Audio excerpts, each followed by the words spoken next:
जैसा कि मैंने आपसे वादा किया था कि अपन आज से मेंस की आंसर राइटिंग को फोकस करते हुए चीजों को पढ़ते चलेंगे। गुड इवनिंग सभी को।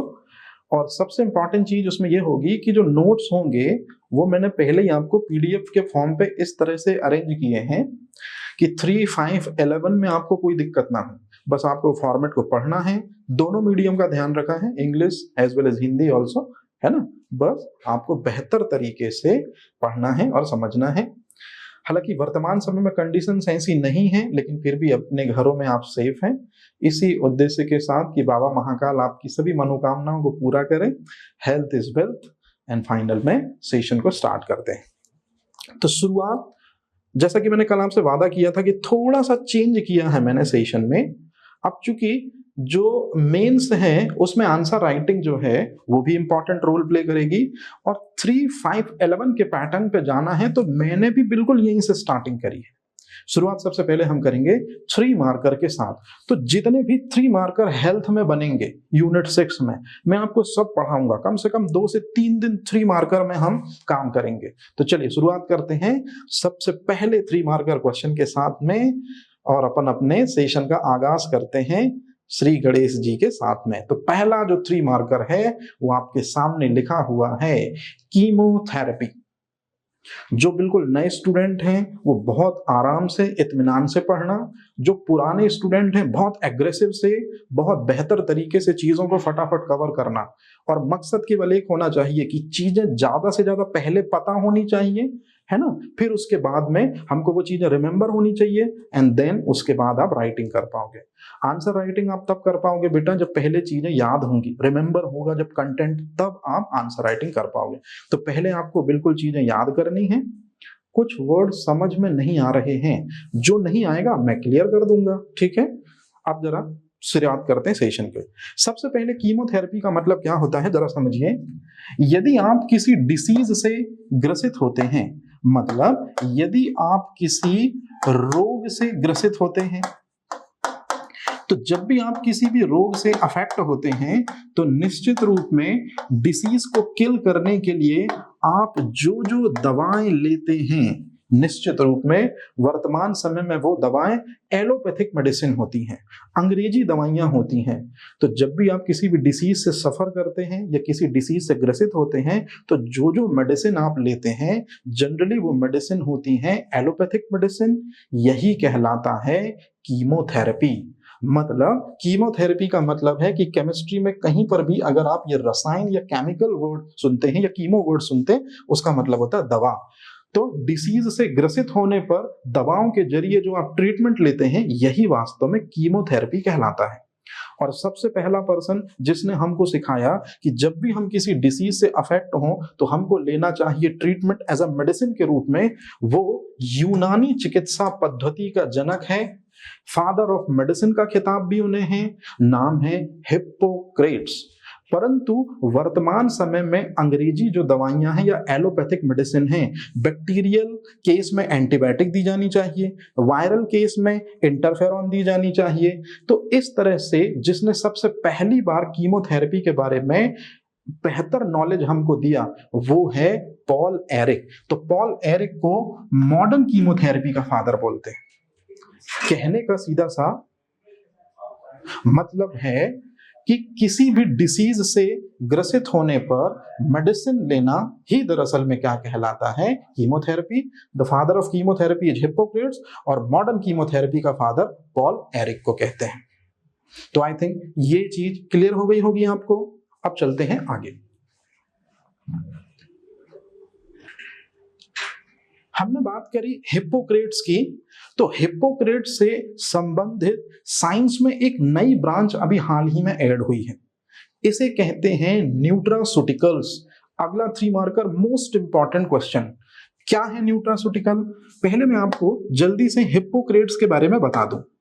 दरअसल में हिप्पोक्रेट्स वो व्यक्ति हैं जिन्होंने या जिनको कीमोथेरेपी का फादर भी कहते हैं, जिन्होंने एलोपैथिक मेडिसिन पे सबसे पहले फंक्शन किया, मतलब वर्क किया। और सबसे इंपॉर्टेंट चीज, हिप्पोक्रेट्स ने ही सबसे पहले कहा था, क्या कहा था ध्यान से सुनिए, हमें ऐसा भोजन करना चाहिए जो मेडिसिन का काम करे, जो दवा का काम करे, और इसी का जस्ट एंटागोनिस्ट भी उन्होंने बोला था कि हमें ऐसी दवाएं लेनी चाहिए जो हमारे भोजन का हिस्सा हो। जैसे, मेरी बात ध्यान से सुनिए, दरअसल में हिप्पोक्रेट्स का ऐसा मानना था कि इंसान को या ह्यूमन बीइंग को इस तरह का फूड सिलेक्ट करना चाहिए जो मेडिसिन के रूप में इफेक्टिव हो।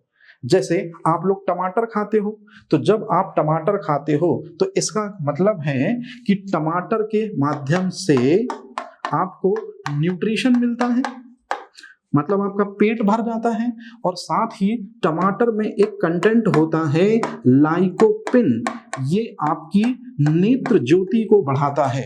मतलब टमाटर खाने से हमको न्यूट्रिशन की वैल्यू भी मिल गई और साथ ही साथ मेडिसिनल प्रॉपर्टी भी मिल गई, क्योंकि टमाटर में क्या होता है, लाइकोपिन, जो हमारे ऑप्थल विजन को प्रमोट करता है। इसी तरह से हिप्पोक्रेट्स का कहना था कि हमारे भोजन में होने चाहिए सल्फर युक्त अदरक होना चाहिए, प्याज होनी चाहिए, मतलब ये हमारे भोजन में होने चाहिए, तो निश्चित रूप में इनसे न्यूट्रिशन मिल जाएगा। अब अदरक में, प्याज में सल्फर होता है, और जो सल्फर होता है सर येलो कलर वाला दिख नहीं रहा है। अब मेरी बात ध्यान से सुनिए, मैं बताता चल रहा हूं, डिस्क्राइब करता चल रहा हूं। अब मैं इंडिविजुअल ये तो कर नहीं सकता हूं कि अभी से मैं क्या करने लगूं, पेन पेपर लेके बैठूं। प्लीज थोड़ा सा कोऑपरेट कर लीजिए, कल के दिन मैं बेहतर कर लूंगा। अब मुझे भी नहीं मालूम था कि कलर क्या है, ठीक है, प्लीज ध्यान से समझिए। तो दरअसल में हिप्पोक्रेट्स का ऐसा कहना था कि ऐसे फूड को सिलेक्ट करना चाहिए जो मेडिसिन का काम करे। तो कहने का मतलब है हमको अपने खाने में प्याज शामिल करनी चाहिए, अनियन, हमको अपने खाने में जिंजर शामिल करना चाहिए। क्यों? क्योंकि जैसे हम इनको इंटेक करते हैं ये न्यूट्रिशन वैल्यू हमको दे देते हैं, हमारा पोषण मिल जाता है इनसे।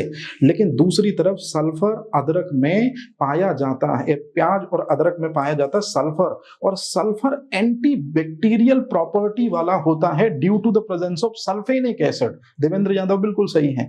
इस वजह से जो बैक्टीरिया वायरस हमारी बॉडी के अंदर आते हैं डिसीज को अफेक्ट करने वाले, वो डिस्ट्रॉय हो जाते हैं। तो ये नेचुरल मेडिसिन है जिनको हम शुरू से ले रहे हैं। तो कहने का मतलब है इस तरह के प्रोडक्ट हमको लेने हैं, इस तरह के पोषक पदार्थ हमको लेने हैं जिससे हमको पोषण तो मिल जाए, इस तरह के पोषक पदार्थ हमको लेने हैं जिससे पोषण तो हमको मिल जाए, पोषण मिलने के साथ साथ में उन पदार्थों से मेडिसिन वैल्यू भी मिल जाए, औषधीय गुण भी मिल जाए। तो इस तरह भोजन करना चाहिए जो दवा के रूप में काम करे, इस तरह की दवा लेनी चाहिए जो भोजन का काम करे। यही ब्रांच है न्यूट्रास्यूटिकल्स, और इसी को प्रमोट किया था जो कीमोथेरेपी के पिता हैं या चिकित्सा विज्ञान के पिता हैं, नाम है हिप्पोक्रेट्स। तो आप लोग हमेशा एक बात याद रखेगा, हमारा भोजन ही हमारी दवा है और हमारी दवा ही हमारा भोजन है। ऐसा कहने वाले सबसे पहले व्यक्ति हैं हिप्पोक्रेट, और उन्हीं के इस स्टेटमेंट के आधार पर साइंस की ब्रांच न्यूट्रास्यूटिकल्स आ जाती है। तो आई थिंक दूसरी चीज आपको क्लियर है, न्यूट्रास्यूटिकल साइंस की नई ब्रांच है जो हिप्पोक्रेट्स के इस स्टेटमेंट के कारण आई कि हमारी भोजन ही हमारी दवा होनी चाहिए, हमारा दवा ही हमारा भोजन होना चाहिए। और सबसे इंपॉर्टेंट चीज कि न्यूट्रास्यूटिकल दो शब्दों से मिलकर बना है। न्यूट्रा का मतलब न्यूट्रिशन और सूटिकल्स का मतलब होता है मेडिसिनल वैल्यू। अब जो चीज मैंने समझाई उसको आप देख लो अच्छे तरीके से।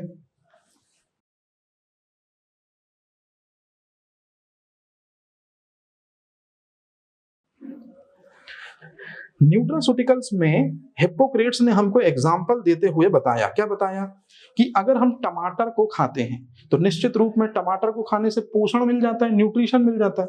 साथ ही टमाटर में होता है लाइकोपिन जो नेत्र ज्योति को बढ़ाता है, मतलब साथ में मेडिसिनल वैल्यू भी मिल रही है, औषधि गुण भी मिल रहे हैं। लहसुन और प्याज का सेवन करने से पोषण मिल जाता है, साथ ही साथ उसमें सल्फर होता है जो एंटीबैक्टीरियल प्रॉपर्टी कंटेनिंग करके रखते हैं।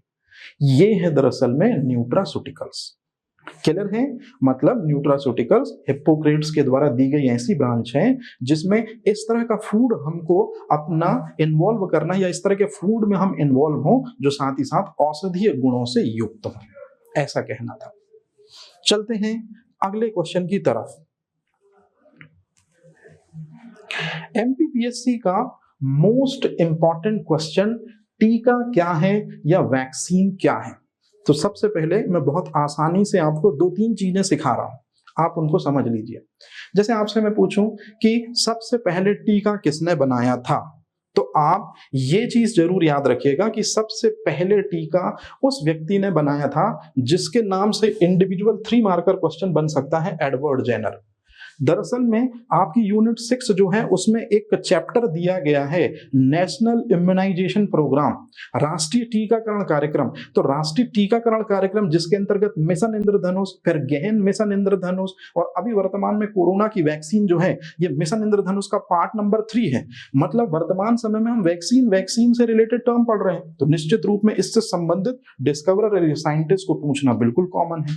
तो सबसे पहली वैक्सीन जिसने डिस्कवर की थी उनका नाम है एडवर्ड जेनर। और एडवर्ड जेनर ने जिस डिसीज को क्योर करने के लिए सबसे पहले वैक्सीन बनाई थी वो डिसीज हिंदुस्तान में चेचक माता कहलाती थी। असल मायने में वो एक वायरस जिसका नाम है वेरियोला वायरस, उससे होने वाली एक डिसीज थी जिसे हम स्मॉल पॉक्स या चेचक कहते थे। तो सबसे पहले वैक्सीन बनाई थी एडवर्ड जेनर ने चेचक डिसीज से फ्री होने के लिए। इसलिए दरअसल में टीकाकरण का पिता कहते हैं या फादर ऑफ वैक्सीनेशन कहते हैं एडवर्ड जेनर को। तो एडवर्ड जेनर ने सबसे पहले टीका बनाया। और आप भी ये चीज जानते हैं कि टीका जब भी लगाया जाता है तो टीका 2 तरह से दिया जाता है। एक तो ओरल दिया जाता है, जैसे पोलियो का टीका ओरल दिया जाता है, और दूसरा जॉन साल्क ने जो बनाया था इंजेक्टेबल।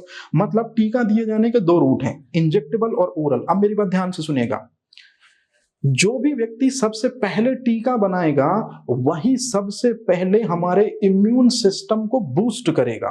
तो जिस व्यक्ति ने सबसे पहले टीका बनाया उसी व्यक्ति ने सबसे पहले हमारे इम्यून सिस्टम को स्ट्रॉन्ग किया था। इसीलिए टीकाकरण के पिता मतलब फादर ऑफ वैक्सीनेशन के साथ में एडवर्ड जेनर को एक और टाइटल दिया जाता है, फादर ऑफ इम्यूनोलॉजी।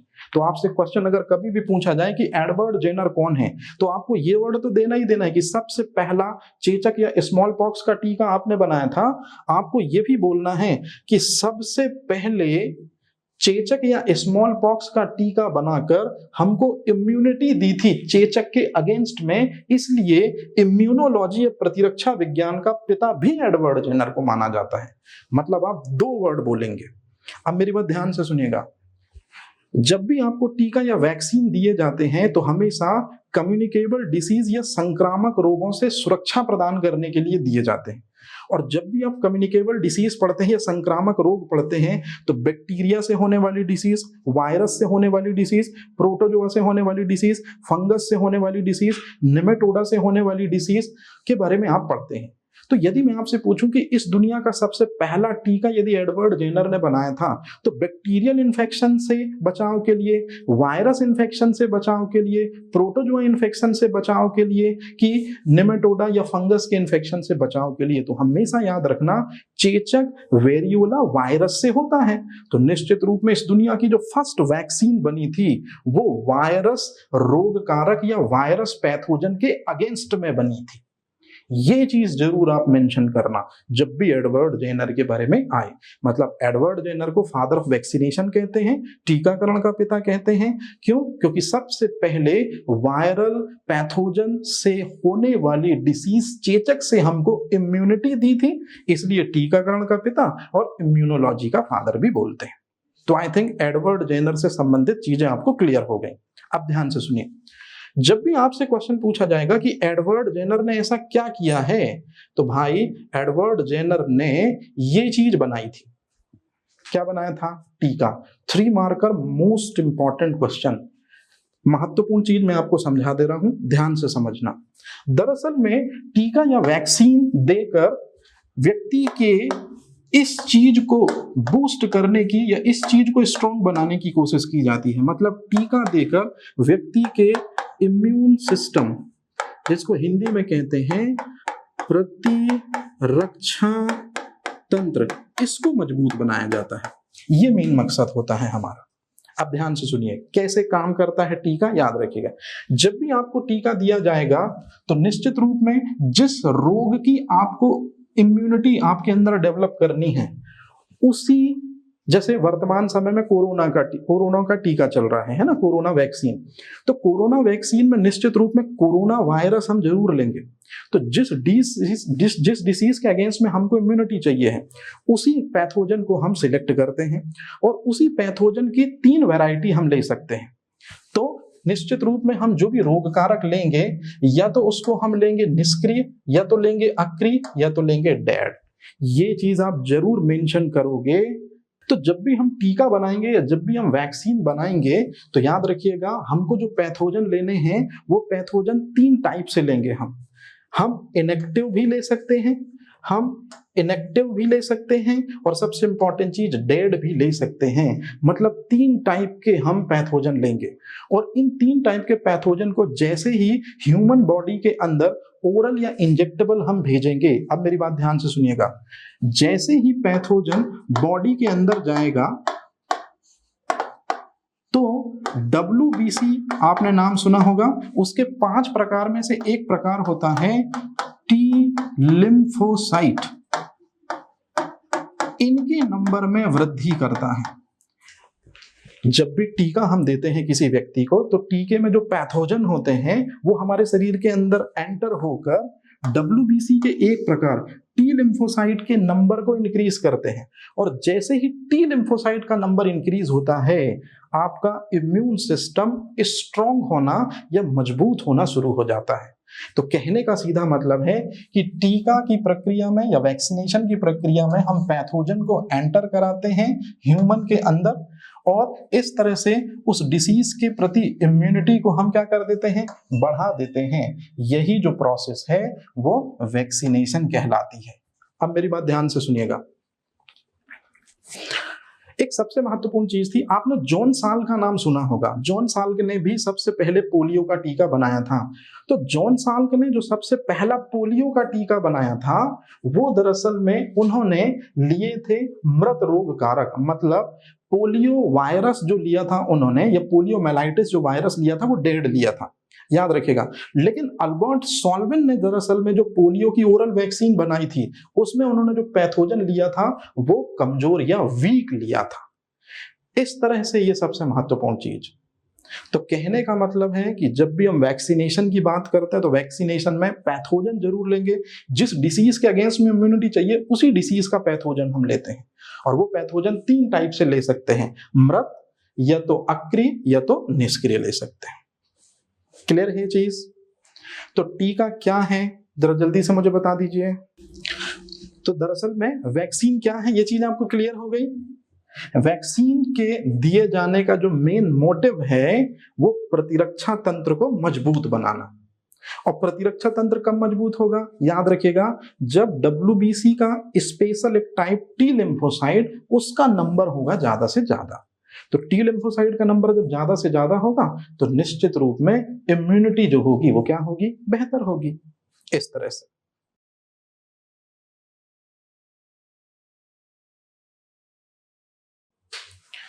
अब अपन चलते हैं अगले क्वेश्चन की तरफ। मिशन इंद्रधनुष क्या है? मोस्ट इंपॉर्टेंट चीज है, मिशन इंद्रधनुष क्या है? तो दरअसल में मिशन इंद्रधनुष वैक्सीनेशन से रिलेटेड एक प्रोग्राम है, और इस प्रोग्राम में क्या किया गया था कि जो अटल बिहारी वाजपेयी, जो भारत के प्राइम मिनिस्टर भी रह चुके हैं और जिनको भारत रत्न भी दिया गया था, दरअसल में वही जो अटल जी हैं, उन्हीं का जो जन्मदिन है 25 दिसंबर, उसी को हम कहते हैं गुड गवर्नेंस डे। दरअसल में 25 दिसंबर जो गुड गवर्नेंस डे है, सुशासन दिवस है, पंडित जी का जो जन्मदिन है, अटल जी का जो जन्मदिन है, उसी दिन से जो बीजेपी गवर्नमेंट है उसने वैक्सीनेशन को प्रमोट करने के लिए दरअसल में मिशन इंद्रधनुष की शुरुआत की थी। तो यदि मैं आपसे पूछूं कि मिशन इंद्रधनुष की शुरुआत कब हुई है, तो अटल जी का बर्थडे है जब 25 दिसंबर, और किस ईयर में शुरू की गई है, 2014 से शुरू की गई है। अब ध्यान से सुनिएगा, यदि मैं आपसे पूछूं कि टीका जो है वो स्वास्थ्य सेवाओं में आता है, लेकिन निरोधात्मक स्वास्थ्य सेवाओं में आता है कि उपचारात्मक स्वास्थ्य सेवाओं में आता है, तो याद रखिएगा, जब भी आप अपने आप को वैक्सीनेट कराते हैं तब आपको वो पर्टिकुलर डिसीज नहीं होगी। इसको हम इंग्लिश में कहते हैं प्रिवेंटिव हेल्थ सर्विसेज, हिंदी में कहते हैं निरोधात्मक स्वास्थ्य सेवा। मतलब टीका लगाकर हम अपने इम्यून सिस्टम को इस लेवल पे बूस्ट कर लेते हैं कि वो पैथोजन हमको उस डिसीज से अफेक्ट कर ही नहीं पाता है। तो हमेशा याद रखिएगा ये चीज, जब भी आप टीका या वैक्सीन को लिखें तो ये वर्ड जरूर यूज करें। निषेधात्मक या निरोधात्मक स्वास्थ्य सेवाओं के अंतर्गत बीजेपी गवर्नमेंट मतलब केंद्र सरकार ने मिशन इंद्रधनुष को कब शुरू किया, ये तो आपको पता है। वर्तमान समय में मिशन इंद्रधनुष के तहत 12 टीके दिए जा रहे हैं, 12 टीके वर्तमान में दिए जा रहे हैं। परंतु जब 2014 में इसकी शुरुआत की गई थी उस समय 7 टीके दिए जाते थे। तो आप ये साफ साफ याद रखिएगा कि डिप्थीरिया, पर्टोसिस, टिटनेस, इसको कहते हैं डीपीटी का टीका। फिर उसके बाद में टीबी से सुरक्षा पाने के लिए बीसीजी का टीका, पोलियो डिसीज से फ्री होने के लिए injectable polio vaccine, oral polio vaccine, दोनों इसी में कवर हो जाएंगी। हेपेटाइटिस बहुत तेजी से पंख पसार रही है हिंदुस्तान में सन 2010 के बाद से, जब से टैटू का प्रचलन चला तो उसको भी क्योर करने के लिए दरअसल में एक टीका दिया जाने लगा। एंड देन फाइनल है खसरा, जिसको मीजल्स कहते हैं। क्लियर है? तो इन 7 डिसीजेस से फ्री होने के लिए और स्पेशली बच्चों को फ्री करने के लिए दरअसल में ये 7 टीके मिशन इंद्रधनुष के अंतर्गत दिए जाते हैं। अब ध्यान से सुनिए, जब आपका बर्थ होता है तो आपकी जो स्किन होती है वो दरअसल में बाहर के पैथोजन या बैक्टीरिया या वायरस को पूरी कोशिश करती है कि वो आपके अंदर अटैक ना करें। इसी तरह से आपकी लार, आपके आंसुओं में पाया जाता है लाइसोजाइम एंजाइम। इसी वजह से दरअसल में आपको कभी कोई दिक्कत और परेशानी स्टार्टिंग में नहीं होती, क्योंकि आपकी आंख में पाया जाने वाला या आपके आंख के आंसुओं में या लार में पाया जाने वाला लाइसोजाइम एंजाइम बैक्टीरिया को किल कर देता है। इसी तरह से मेरी बात ध्यान से सुनिएगा, जब हम पैदा होते हैं तो हमारे शरीर में ब्लड में जो WBC होती हैं उनके साथ में कुछ टी लिम्फोसाइट होती हैं जो हमारी रियलिटी में या हमारी ओरिजिनल इम्यूनिटी को लेकर पैदा होती हैं। तो जब भी हम बात करते हैं इम्यूनिटी की, तो इम्यूनिटी का मतलब होता है कि किसी भी डिसीज से हम फ्री हो जाएं। और किसी भी डिसीज से हम फ्री कब होंगे? जब निश्चित रूप में हमारे शरीर के अंदर पैथोजन एंटर करेंगे और हमारे शरीर में इस तरह से एंटीबॉडी बन जाए कि वो इन पैथोजन को डिस्ट्रॉय कर दें। तो दरअसल ह्यूमन बॉडी में ये सिस्टम होता है कि कोई भी रोग कारक या कोई भी पैथोजन जब जाएगा तो हमारी बॉडी की जो एंटीबॉडी होती है वो पूरी कोशिश करती है उनको डिस्ट्रॉय करने की। तो अगर मैं आपसे पूछूं कि प्रतिरक्षा किसे कहते हैं, तो हमारे शरीर में जब भी पैथोजन अंदर जाएगा तो वो क्या पैदा करेगा? डिसीज या रोग पैदा करेगा। उन्हीं से लड़ने के लिए दरअसल में इम्यूनिटी दी जाती है, हमारे शरीर में इम्यूनिटी होती है। अब ये इम्यूनिटी 2 टाइप की होती है, ये चीज ध्यान रखिएगा। इम्यूनिटी 2 टाइप में सबसे पहला है सहज, जो दरअसल में जन्म से आती है, जैसे हमारी स्किन, हमारी लार और हमारे शरीर में शुरू से WBC। लेकिन जो दूसरी इम्यूनिटी होती है जिसको कहते हैं एक्वायर्ड इम्यूनिटी, वो इम्यूनिटी ही दरअसल में वैक्सीनेशन प्रोग्राम का हिस्सा है, या एक्वायर्ड इम्यूनिटी के अंतर्गत ही आपको जो वैक्सीन दी जाती है और तब आपकी टी लिम्फोसाइट और जबरदस्त इंक्रीज होती हैं, जिससे और ज्यादा एंटीबॉडी बनती हैं, जिससे आपका जो इम्यून सिस्टम है वो बेहतर हो जाता है। तो यदि कोई आपसे पूछे कि इम्यूनिटी के 2 टाइप कौन से होते हैं, तो जो आप बचपन से बर्थ लेके पैदा होते हो वो कहलाती है सहज प्रतिरक्षा, या उसी को कहते हैं इनेट इम्यूनिटी। और यदि मैं आपसे पूछूं कि उपार्जित इम्यूनिटी क्या होती है, तो जब भी आपको वैक्सीन दी जाती है तब आपकी टी लिम्फोसाइट जो बढ़ती हैं, जब आपकी एंटीबॉडी जो बढ़ती हैं, ये दरअसल में वैक्सीन के कारण ही बढ़ी। इसे ही कहते हैं उपार्जित या इसे कहते हैं एक्वायर्ड इम्यूनिटी। तो ये चीज आप ध्यान रखेंगे। अब यदि मैं आपसे पूछूं, अगला जो सबसे इंपॉर्टेंट क्वेश्चन है, एंटीबायोटिक किसे कहते हैं या एंटीबायोटिक किसे कहते हैं? बहुत आसान सिंपल सी चीज, हमेशा इसको क्लियर कराता है एग्जामिनेशन। दरअसल में एंटीबायोटिक इस तरह की मेडिसिन होती हैं जो बैक्टीरियल इन्फेक्शन के लिए उत्तरदायी या रिस्पॉन्सिबल बैक्टीरिया को किल करती हैं। मतलब एंटीबायोटिक वे दवाएं हैं जो जीवाणुओं को डिस्ट्रॉय करती हैं या मारती हैं। तो यदि जीवाणुओं को डिस्ट्रॉय करेंगी या मारेंगी तो निश्चित रूप में हमको बैक्टीरिया से रिलेटेड किसी प्रकार की कोई डिसीज नहीं होगी। तो सबसे पहली एंटीबायोटिक मेडिसिन का नाम है पेनिसिलिन। और सबसे पहली एंटीबायोटिक जो मेडिसिन है पेनिसिलिन, वो एक फंगस से प्राप्त की गई थी और उस फंगस का नाम है पेनिसिलियम नोटेटम। तो दरअसल पेनिसिलियम नोटेटम नामक फंगस से सबसे पहली एंटीबायोटिक प्राप्त की गई थी। इसीलिए एंटीबायोटिक का रोल बड़ा अहम हो जाता है।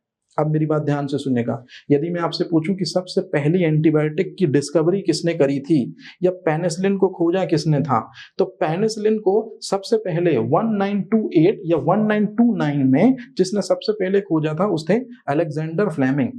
अब मेरी बात ध्यान से सुनिए, स्ट्रेप्टोमाइसिन भी एक एंटीबायोटिक है जो दी जाती है टीबी के केस में। सही बोल रहा हूं क्या मैं?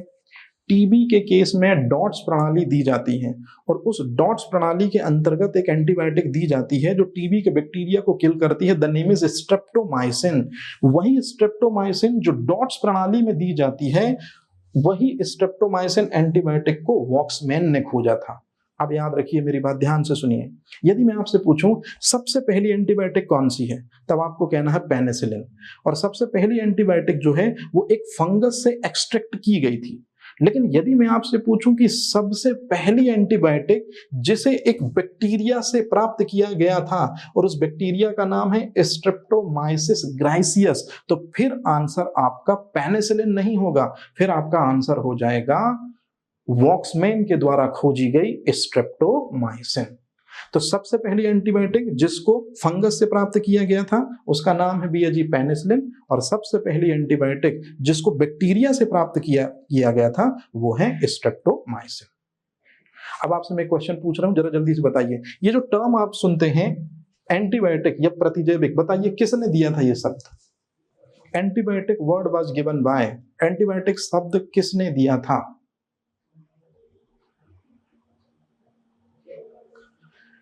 एंटीबायोटिक शब्द सबसे पहले किसने दिया था? जरा जल्दी से बताइए। Alexander Fleming? बिल्कुल भी नहीं। सन 1942 में सेकेंड वर्ल्ड वॉर के दौरान दरअसल में वॉक्समैन है वो सबसे पहला व्यक्ति जिसने एंटीबायोटिक टर्म दिया था। याद रखिएगा ये चीज, जिसने स्ट्रेप्टोमाइसिन एंटीबायोटिक खोजी थी उसी ने 1942 में एंटीबायोटिक टर्म दिया था। अलेक्जेंडर फ्लेमिंग ने केवल खोज कर ली थी, और दरअसल में जब भी कोई उनसे बोलता कि दरअसल में ये पेनिसिलिन क्या है, तो वो हमेशा उसको एंटीबायोटिक ना बोल के वो यही बोला करते थे बैक्टीरियल इन्फेक्शन को किल करने वाली मेडिसिन है, जीवाणु संक्रमण को रोकने वाली दवा है। पर्टिकुलर नाम नहीं दिया था, 1942 में नाम दिया वॉक्समैन ने एंटीबायोटिक। तो आई थिंक एंटीबायोटिक के बारे में आपको सफिशिएंट इंफॉर्मेशन 3 मार्कर में मिल गई होगी। अब चलते हैं आगे। यदि मैं आपसे पूछूं कि संतुलित आहार किसे कहते हैं, तो आप बोलेंगे ये तो बहुत आसान सा क्वेश्चन है, लेकिन ध्यान से सुनिएगा। हमारे भोजन के द्वारा या आप जो भोजन करते हैं उस भोजन से आपको कार्बोहाइड्रेट भी प्राप्त होना चाहिए, प्रोटीन, फैट, मिनरल, विटामिन, ये सारी चीजें आपको, जितने भी पोषक तत्व हैं, यदि ये सभी आपको प्राप्त होते हैं, परंतु 2 वर्ड जो आपको सबसे ज्यादा ध्यान रखने हैं, तभी संतुलित आहार की डेफिनेशन कंप्लीट होगी। और वो 2 वर्ड हैं कि जितने भी पोषक तत्व या जितने भी पोषक पदार्थ या जितने भी न्यूट्रिटिव एलिमेंट फूड के थ्रू हमको मिलेंगे, उनका रेशियो और उनकी क्वांटिटी निश्चित होनी चाहिए। यदि ये 2 वर्ड आपने संतुलित आहार में नहीं लिखे कि संतुलित आहार में जो न्यूट्रिएंट्स हैं, मतलब जो पोषक तत्व हैं, उनका अनुपात और उनकी मात्रा यदि निश्चित है, तो ऐसा भोजन ही बैलेंस्ड डाइट में इंक्लूड होगा। अब ये अनुपात और मात्रा क्या है, इसको यदि आपको क्लियर करना है तो आप ये चीज देख लीजिए, जो कभी भी बैलेंस्ड डाइट यदि आता है तो आप ये चीज जरूर लिखना, ये इससे आपको एकदम क्लियर हो जाएगा। जैसे जब भी हम बैलेंस डाइट की बात करते हैं तो सभी पोषक तत्व उचित मात्रा, what is the meaning of सभी पोषक तत्व उचित मात्रा? ध्यान से सुनिए, जनरली बैलेंस डाइट में सारे न्यूट्रिटिव एलिमेंट चाहिए, लेकिन स्पेशली जिन 3 का नंबर एकदम क्लियर करके दिया है WHO ने, वो आपके सामने है कि बैलेंस डाइट उसे कहेंगे जिस फूड में से कार्बोहाइड्रेट आप इतना लो 450 ग्राम, निश्चित रूप में प्रोटीन, अगर आप खाना खाने बैठो या फूड इनटेक करने बैठो तो प्रोटीन यदि उस फूड से मिले 100 ग्राम, तब वो बैलेंस डाइट में इंक्लूड होगा। आप खाना खाने बैठो और यदि फैट मिल रहा है 80 ग्राम, मतलब ये क्वांटिटी यदि है फूड में कार्बोहाइड्रेट, प्रोटीन और फैट की, तो यही दरअसल में बैलेंस डाइट होगा। अब मेरी बात ध्यान से सुनिएगा, ये तो हुई क्वांटिटी, ये हुई क्वांटिटी। अब अनुपात कैसे, रेशो कैसे, ध्यान से सुनिएगा मेरी बात। यदि मान लीजिए मैं कार्बोहाइड्रेट लेता हूं 400 ग्राम, तो निश्चित रूप में मैंने 50 ग्राम कम लिया है। अब यदि मैं प्रोटीन ले लूं 150 ग्राम और वसा ले लूं या फैट ले लूं 80 ग्राम, तो बताइए क्या ये बैलेंस डाइट होगी? मतलब 400 ग्राम में कार्बोहाइड्रेट लूं, 150 ग्राम में प्रोटीन लूं और 80 ग्राम में क्या लूं, वसा लूं। याद रखिएगा ये बैलेंस डाइट नहीं है। क्यों बैलेंस डाइट नहीं है बेटा जी? क्योंकि दरअसल में अनुपात मैंने बदल दिया। अनुपात ये होना चाहिए 450 रेशियो, मतलब अनुपात 100 अनुपात 80, ये होना चाहिए। तो दो वर्ड आप जरूर याद रखिएगा कि जब भी मैं बैलेंस डाइट की बात करूं या जब भी आप बैलेंस डाइट की बात करते हैं,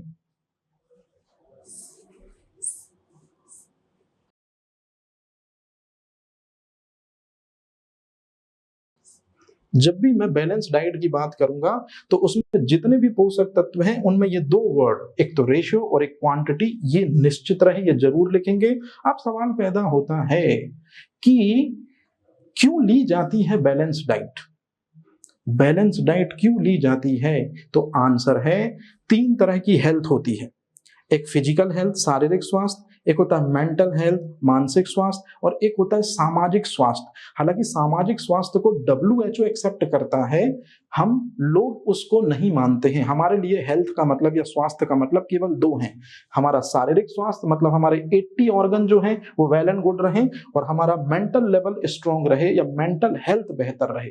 तो कहने का मतलब है बैलेंस डाइट लेने से हमारा फिजिकल जो बैलेंस है या फिजिकल जो हेल्थ है वो बेहतर होती है, और physical health directly proportional to mental health. तो कहने का मतलब है बैलेंस डाइट लेने का जो मुख्य जो कार्य होता है, शारीरिक और मानसिक स्वास्थ्य बेहतर रहे। इसलिए जो फूड हम इनटेक करें उसमें जो न्यूट्रिटिव एलिमेंट हो उनका रेशियो और उनकी क्वांटिटी निश्चित होनी चाहिए। और फिर आपको ये 3 चीजें आपको साफ साफ बतानी पड़ेंगी कि जो भी बैलेंस डाइट हम लेंगे उसमें कार्बोहाइड्रेट, प्रोटीन और वसा, आप में से कोई मुझे बताए कि मैंने कार्बोहाइड्रेट, प्रोटीन और वसा, इनका मात्रा और इनका अनुपात आपको बताया है। बताइए मैंने इन 3 को ही क्यों बताया है? मिनरल को, विटामिन को मैंने क्यों नहीं बताया है? FAO जो संगठन है उसी ने दरअसल बताया था कि बैलेंस डाइट में सभी पोषक तत्व समान मात्रा में होने चाहिए। बिल्कुल सही है, लेकिन सभी पोषक तत्वों में से जो मैक्रोन्यूट्रिएंट्स हैं, जो प्रमुख पोषक तत्व हैं, उनकी मात्रा होनी ही होनी चाहिए। याद रखिएगा ये चीज। इसलिए मैंने मैक्रोन्यूट्रिएंट या मुख्य पोषक तत्व या मुख्य आहार कारक के बारे में आपको एग्जैक्टली बताया। क्लियर है ये चीज? अच्छा, अब एक क्वेश्चन मैं आपसे जल्दी से पूछता हूं। अगर मैं आपसे पूछूं कि एक स्वस्थ व्यक्ति को कार्य करना है तो उसको कितने किलो कैलोरी फूड को इनटेक करना होगा? एक स्वस्थ व्यक्ति को कार्य करने के लिए भोजन लेना होगा तो निश्चित रूप में उससे कितनी एनर्जी अगर हो जनरेट तो वो पर्सन अपना काम डेली कर पाएगा। जैसे आप स्टूडेंट हो तो आप पढ़ पाओगे, मैं टीचर हूं तो मैं पढ़ा पाऊंगा। क्लियर है ये चीज? 2200 कैलोरी, 2400 कैलोरी, 2400। हाँ, अब मेरी बात ध्यान से सुनेगा। इस डाटा में बहुत ज्यादा फेरबदल है आपकी बुकों के अकॉर्डिंग, लेकिन जब आप क्वेश्चन को सॉल्व करते हैं उसमें जो सबसे राइट आंसर माना गया है कि एक स्वस्थ व्यक्ति को नॉर्मल फंक्शन को परफॉर्म करने के लिए इतनी एनर्जी की रिक्वायरमेंट होती है, 2900। याद रखिएगा। और यदि आपको कठिन परिश्रम करना है, कठिन परिश्रम का मतलब होता है लेबर वर्क, जहां पर मेहनत बहुत ज्यादा लगती है, तो फिर एनर्जी की दरकार बढ़ जाएगी, एनर्जी का रिक्वायरमेंट बढ़ जाएगा, नॉर्मल से हो जाएगा थोड़ा सा ज्यादा, तो 2900 से कितना पहुंच जाएगा? 3500। अब मेरी बात ध्यान से सुनिएगा। यदि आप हार्ड वर्क करते हैं तब आपको संतुलित भोजन से काम नहीं चल पाएगा। तब आपको स्टार्च ज्यादा लेना पड़ेगा, प्रोटीन ज्यादा लेनी पड़ेगी, वसा ज्यादा लेनी पड़ेगी। लेकिन यदि आप नॉर्मल वर्किंग वुमेन हो या नॉर्मल आप मेन हो तो फिर आपके लिए बैलेंस डाइट से ये चीज पाना बड़ा आसान है। मतलब बैलेंस डाइट यहां लागू नहीं होगा। ये बात आप याद रखिएगा। इसलिए कभी भी बैलेंस डाइट में मैंने देखा स्टूडेंट दोनों पॉइंट लिख देते हैं, तो इसकी तो जरूरत ही नहीं है। कठिन परिश्रम करने के लिए होगी ज्यादा एनर्जी, और ज्यादा एनर्जी का मतलब कार्बोहाइड्रेट ज्यादा लेना पड़ेगा, तो वो 450 में थोड़ी काम चलेगा। याद रखना ये चीज, क्लियर है ये चीज? ऐसे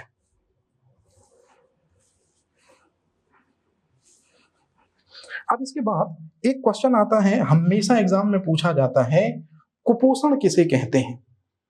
एमपीपीएससी प्रीलिम्स का तो क्वेश्चन है ही बहुत इंपॉर्टेंट। मेंस में 3 मार्कर में भी पूछते हैं, 5 मार्कर में भी पूछते हैं और 11 मार्कर में भी पूछते हैं। तो ये चीज मैं आपको 3 में भी पढ़ाऊंगा, 5 में भी पढ़ाऊंगा, 11 में भी पढ़ाऊंगा। आप मुझे बताइए सबसे पहले कुपोषण या माल न्यूट्रिशन क्या होता है? तो मेरी बात ध्यान से सुनिए। आप जो फूड इनटेक करते हैं उसी से आपको न्यूट्रिटिव एलिमेंट या न्यूट्रिएंट्स मिलते हैं। कौन कौन से न्यूट्रिएंट्स मिलते हैं? कार्बोहाइड्रेट, प्रोटीन, फैट भी होना चाहिए, यहाँ पर फैट भी होना चाहिए, मिनरल्स भी होने चाहिए, विटामिन्स भी होने चाहिए, ये सभी आपको मिलते हैं। लेकिन यदि मैं आपसे पूछूं या यदि मैं आपसे बोलूं आप पिज्जा बर्गर खा रहे हैं, पिज्जा बर्गर खा रहे हैं मतलब जंक फूड यदि आप खा रहे हैं, तो मेरी बात ध्यान से सुनिएगा, जंक फूड में फैट का परसेंटेज ज्यादा होता है और फाइबर ना के बतौर होता है। तो इसलिए कभी भी जंक फूड जो है वो बैलेंस डाइट में नहीं आएगा। पेट जरूर भर देगा जंक फूड। जंक फूड की डेफिनेशन यही है कि ऐसा फूड जिसमें फैट का परसेंटेज हाई हो और फाइबर ना के बतौर हो। इसलिए दरअसल में ज्यादातर जो अमेरिकन लोग हैं या जो भी दरअसल में फास्ट फूड को ज्यादा यूज करते हैं उनको पेट से संबंधित डिसऑर्डर ज्यादा होता है। वो इसलिए क्योंकि डाइजेस्टिव सिस्टम में फाइबर जो है वो पेट संबंधी गड़बड़ियों को ट्रीट करने में बहुत अच्छे होते हैं, और जंक फूड में वही होता है नहीं, मतलब फाइबर नहीं होते, जिसको हिंदी में कहते हैं रुक्षांश। इसीलिए आपको बहुत दिक्कत आती है। तो कहने का सीधा सीधा सा मतलब है कि ऐसा फूड आप खाएं जिसमें विटामिन आपको कम मिले। जैसे आप सब्जी खा रहे हैं और विटामिन ना के बतौर मिल रहा है, क्यों? क्योंकि सब्जियों को आप जब बनाते हैं तो निश्चित रूप में हीट के कांटेक्ट में इतनी ज्यादा गर्म कर देते हैं कि पूरे विटामिन नष्ट हो जाते हैं। सब्जियों में ही मिनरल्स होते हैं, जो आप सब्जियों को बघार देते हैं, तेल में तड़काते हैं तो निश्चित रूप में सब्जियों के मिनरल्स भी कम हो जाते हैं। अगर आप ऐसा फूड खाएं जिसमें प्रोटीन का परसेंटेज कम हो, कार्बोहाइड्रेट कम हो, मतलब ऐसा फूड आप इनटेक करें जिसमें सबसे महत्वपूर्ण यही कि सातों के सातों जो न्यूट्रिएंट्स हैं इसकी कमी हो, तो फिर ऐसा फूड ही दरअसल में आपको ले जाएगा एक समस्या की तरफ जिसे हम कहते हैं कुपोषण। अब मेरी बात ध्यान से सुनिए, मतलब आपके आहार में इन पोषक तत्वों की कमी के होने से आपके शरीर में जो जो ड्रॉबैक देखने को मिलेंगे यही है माल न्यूट्रिशन। जैसे विटामिन की कमी से आपको क्या होगा? हीनता जन्य रोग, इंग्लिश में बोलते हैं डेफिशिएंसी डिसऑर्डर, जिसमें रतौंधी वगैरह मतलब नाइट ब्लाइंडनेस आ जाएगा, स्कर्वी आ जाएगा। तो विटामिनों की कमी से जितने भी रोग होते हैं ना, याद रखिएगा, जिनको हम कहते हैं डेफिशिएंसी डिसीज, वो माल न्यूट्रिशन के अंतर्गत ही आते हैं। खनिज लवण की कमी से होते हैं। खनिज लवण की कमी से क्या होगा? जैसे पोटेशियम की कमी होगा तो हार्ट प्रॉपर फंक्शनिंग नहीं करेगा, सोडियम की कमी होगी तो निश्चित रूप में हमारी जो मसल्स हैं वो प्रॉपर एक्टिव नहीं होंगी, कैल्शियम की कमी होगी तो दांतों और हड्डियों में दिक्कत होनी शुरू हो जाएगी। तो ये भी समस्याएं जो खनिज के कारण होती हैं या मिनरल के कारण होती हैं, ये भी माल न्यूट्रिशन के अंतर्गत ही आएंगी। प्रोटीन की कमी से कौन कौन से रोग होते हैं मुझे बताने की बिल्कुल जरूरत नहीं है, लेकिन यह बताना बहुत जरूरी है कि जो मैरास्मस होता है वो 1 साल के बच्चे की समस्या है। जनरली एक बच्चा पैदा हुआ और कुछ समय बाद मदर मिल्क उस बच्चे को मिलना चाहिए प्रॉपर तरीके से, लेकिन फिर कुछ समय बाद दूसरा बच्चा पैदा हो गया तो पहले बच्चे को माँ का दूध पूरी तरह से नहीं मिला, तो बच्चे को नहीं मिली है मदर मिल्क की प्रोटीन, इसलिए बच्चा हो जाता है दुबला पतला। This is called as marasmus. Marasmus की समस्या 0 to 1 ईयर में देखने को मिलती है। और यदि 1 साल के बाद जब बच्चा खाने लगे तो उसको कार्बोहाइड्रेट दिया जाए ज्यादा और प्रोटीन का अमाउंट दिया जाए ना के बतौर, तो फिर बच्चा जो होता है जस्ट लाइक गणेश जी, मतलब पेट फूल जाता है और निश्चित रूप में जब बच्चे के शरीर में आप प्रेस करो तो निश्चित रूप में इडीमा की प्रॉब्लम मिलती है देखने को। The name is kwashiorkor. तो क्वासियोरकर और मैरास्मस ये दोनों प्रोटीन की कमी से होने वाली डिसीजेस हैं, ये भी माल न्यूट्रिशन के अंतर्गत ही आती हैं। तो जब भी आपसे बोला जाता है माल न्यूट्रिशन क्या है तो लोग तत्काल बोल देते हैं कि क्वासियोरकर और मैरास्मस। नहीं मेरे भाई, विटामिन की कमी से या विटामिन की कमी से जो डिसीजेस आपको होती है ये भी माल न्यूट्रिशन का ही दरअसल में एक टाइप है। अरे कार्बोहाइड्रेट यदि आप कम लेते हो तो आपको एनर्जी नहीं मिलती, ये भी माल न्यूट्रिशन ही है। मतलब यदि ये सभी पोषक तत्वों की कमी हो आपके शरीर में तो फिर आपकी बॉडी जिस तरफ जाएगी वो माल न्यूट्रिशन की समस्या ही होगी। क्लियर है? ओके। अब आता मोस्ट इंपॉर्टेंट चीज, आप लोग जो आंसर राइटिंग करेंगे उसमें इतने इथिकल, इतने बेहतर वर्ड आप समाहित करें कि निश्चित रूप में जो एग्जामिनर है वो प्रभाव में आ जाए या इफेक्टिव आंसर राइटिंग के थ्रू वो चीजों को बेहतर माने। तो यदि अब आपसे कोई पूछता है कि माल न्यूट्रिशन क्या होता है, तो निश्चित रूप में यदि आपकी डाइट बैलेंस डाइट होती तो कोई समस्या नहीं होती। क्योंकि आपकी डाइट बैलेंस डाइट नहीं है इसलिए माल न्यूट्रिशन होता है। और हमेशा याद रखिएगा, बैलेंस डाइट वो नहीं होती है यदि आप एक फूड को बहुत ज्यादा खाते हो, इसको कहते हैं अति पोषण। और यदि कोई चीज नहीं मिलती है वो होता है अल्प पोषण। तो जनरली जो अल्प पोषण है वही माना जाता है कुपोषण को। अति पोषण को कभी भी WHO कुपोषण में काउंट नहीं करती है, हमेशा अल्प पोषण, क्योंकि जनरली हमने पढ़ा कि जो भी महत्वपूर्ण न्यूट्रिएंट्स हैं उन्हीं की कमी हो जाती है हमारे भोजन में, तो हम कुपोषण की तरफ चले जाते हैं। मतलब अति पोषण मतलब ओवर न्यूट्रिशन जो है उसको माल न्यूट्रिशन में इंक्लूड नहीं करते हैं, जो है अल्प पोषण या अंडर न्यूट्रिशन को ही माल न्यूट्रिशन में इंक्लूड किया जाता है। सर कीमोथेरेपी को कैंसर सेल को डिस्ट्रॉय करने के लिए यूज करते हैं। अरे मेरे भाई, कीमोथेरेपी का मतलब होता है मेरे को बुखार चढ़ी, मैं डॉक्टर के पास गया, डॉक्टर ने मेरे को दवाएं दी, निश्चित रूप में ये कीमोथेरेपी है। मुझे सर्दी हो गई, मैं डॉक्टर के चेंबर में गया, निश्चित रूप में डॉक्टर ने दवा दी, ये भी दरअसल में क्या हो गया, कीमोथेरेपी है। मेरे सर में दर्द है, मैं क्रोसिन कैल्पॉल लेके आया, ये भी कीमोथेरेपी है। मतलब डिसीज को हराने के लिए मेडिसिन यूज करो, ये कीमोथेरेपी है।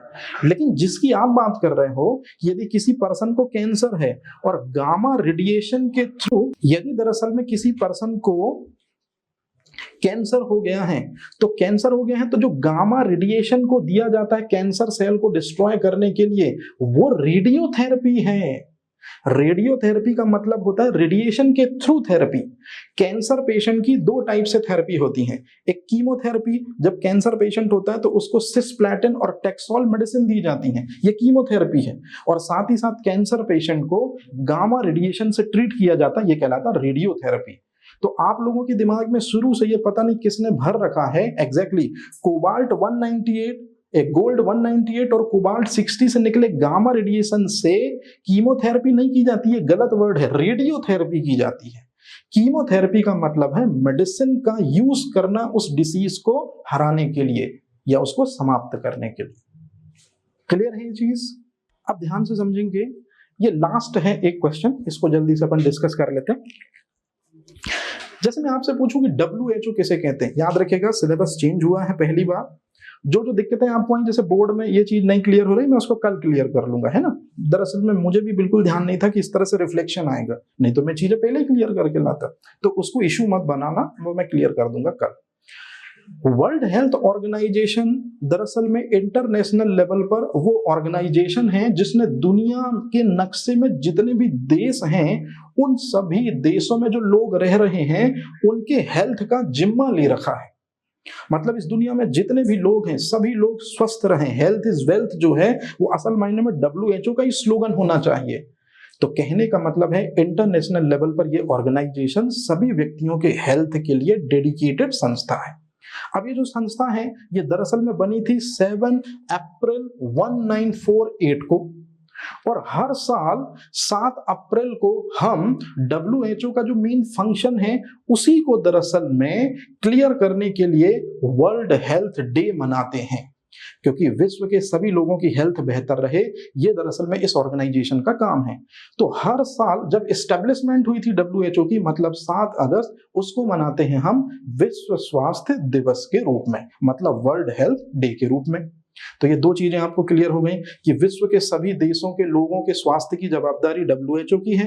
WHO की स्थापना दिवस को हर साल हम वर्ल्ड हेल्थ डे के रूप में मनाते हैं। अब आता मुद्दे की चीज, जनरली स्टूडेंट यही बातें लिखता है, लेकिन जो मेन चीजें हैं वो आपको ये जरूर याद रखनी है, हालांकि ये चीजें आपने पहले से पढ़ रखी हैं, बस मैं आपको जल्दी से बता देता हूं कि WHO जो है वो वास्तव में संयुक्त राष्ट्र संघ मतलब यूएनओ का इंपॉर्टेंट पार्ट है, लेकिन उसके अधीन नहीं है ये ऑर्गेनाइजेशन। मोस्ट इंपॉर्टेंट क्यों?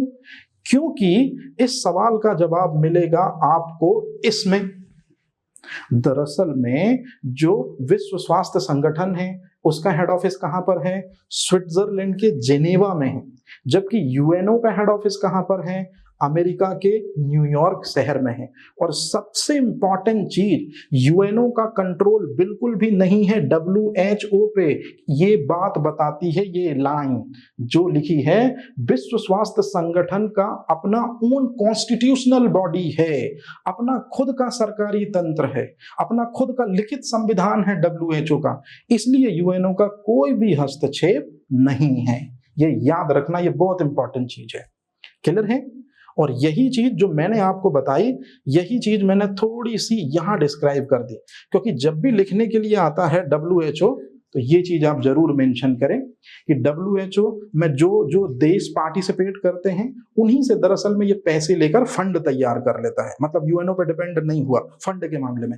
दूसरा सबसे इंपॉर्टेंट चीज, यदि कोई आपसे पूछे कि WHO यूएनओ के अंडर में रहकर काम करता है तो आपको ये वाली लाइन सबसे पहले बोलनी है कि WHO जो है उसका खुद का अपना कॉन्स्टिट्यूशन है, और 61 कंट्रीज ने 1946 में इसके कॉन्स्टिट्यूशन पे सबसे पहली बार साइन करके 22 जुलाई 1946 को इसकी स्वीकृति भी दी थी।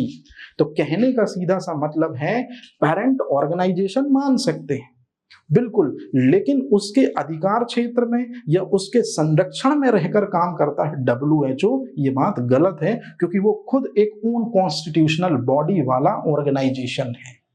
ये बात जरूर याद रखना। पेरेंट ऑर्गेनाइजेशन बिल्कुल मानेंगे, लेकिन खुद का ओन कॉन्स्टिट्यूशन है, उसका खुद का लिखित संविधान है, फंडिंग भी खुद करता है, तो इसलिए अपने मामले लेने में वो टोटल फ्री है। तो याद रखिएगा, जब भी WHO के बारे में आता है तो आप ये चीज जरूर बताएं उसको इस तरह से। अब इसके बाद जो अगली चीज है, अब मेरी बात ध्यान से सुनिए, जो चीज मैंने अभी आपको पढ़ाई ना, इसी को मैं अभी डलवा देता हूं आपको ऐप पे, तो सेम ये नोट्स भी हो जाएंगे आपके। इसमें और कुछ चीजें यदि आप जोड़ सकें तो बिल्कुल जोड़ते चलिएगा। मैं कोशिश पूरी करूंगा कि आपको 10 दिनों में 3, 5, 11 मार्कर से इस तरह से कंप्लीट कर दूं जिसमें आपको किसी तरह की कोई दिक्कत और परेशानी ना हो। तो उम्मीद करता हूं कि जो पहला सेशन होगा इसी तरह से हम कंटिन्यू आगे बढ़ेंगे। आज तो पहली क्लास थी, ज्यादातर चीजें अपन ने नोट डाउन नहीं की, कल से अपन और एडिशनल इंफॉर्मेशन इनमें ऐड करते चलेंगे।